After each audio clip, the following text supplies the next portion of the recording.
একটা ইন্টারপ্রিটেশন বের করে, এই সিনেমার ক্ষেত্রেও ঠিক তাই, যেটা দর্শকদের ভাবায়।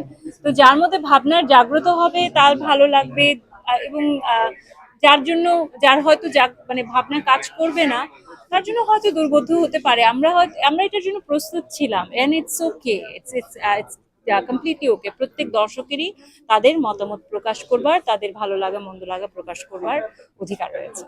আপনার পরিচালক আছে কি?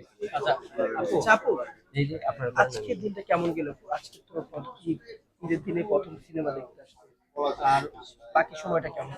ঈদের সময়, কোরবানি ঈদের সময় যে যে সকল বাড়িতে যেরকম ব্যস্ততা থাকে, আমার বাড়িতেও খুবই ব্যস্ততা গিয়েছে। আমি প্রচুর কষ্ট করেছি আজকে সকাল থেকে উঠে, এই গরু মাংস সেগুলো ডিস্ট্রিবিউট করা, ভাগাভাগি করা, গুছিয়ে রাখা, তারপর রান্না করা, খাওয়া খাওয়ানো সব মিলিয়ে খুব ঝটপট রেডি হয়ে আমি এখানে এসেছি। খুব কম সময়ের মধ্যে, এই জন্য আসতেও দেরি হয়ে গেছে। দর্শকদের সঙ্গে আমি সেকেন্ড হাফ সিনেমাটা বসে দেখলাম। ভয় পাচ্ছিলাম কেমন লাগবে তাদের, বাট পরে আমি দেখলাম যে কিছু দর্শক, মানে এতদিন পর অনেকেই বলেছে যে অনেক বছর পর তারা সিনেমা হলে এসেছে, জাস্ট বিকজ তারা জীবনানন্দ দাশের ভক্ত বলে। তা আমি তাদের জিজ্ঞেস করেছি যে আপনার, আশা করি ফিল্মটা আপনাদের নিরাশ করেনি আপনাকে? বলে না, একদমই না।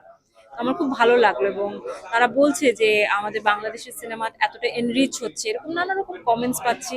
আমার একটি চরিত্র রয়েছে এখানে, যেহেতু আজকে সিনেমা রিলিজ হয়ে গেছে, তো সেই চরিত্রের নাম ধরে আমাকে ডাকছে, সেটা আমাকে অনেক আহ, অনেক বেশি খুশি, মানে আমি খুব খুশি হচ্ছিলাম সেটা শুনে, বা আমার অনেক ভালো লাগছিল, বিকজ ওই যে চরিত্রের নাম এখনই না বলি, যেহেতু প্রথম দিন নাম ধরে আমাকে ডেকেছে, সেই সিনটারই আসলে আমি 3বার রিহার্সাল করেছিলাম এবং এত কষ্ট করেছিলাম। ওই সিনটা ধরে আমাকে সবাই বলছে যে অসাধারণ হয়েছে। I am so happy.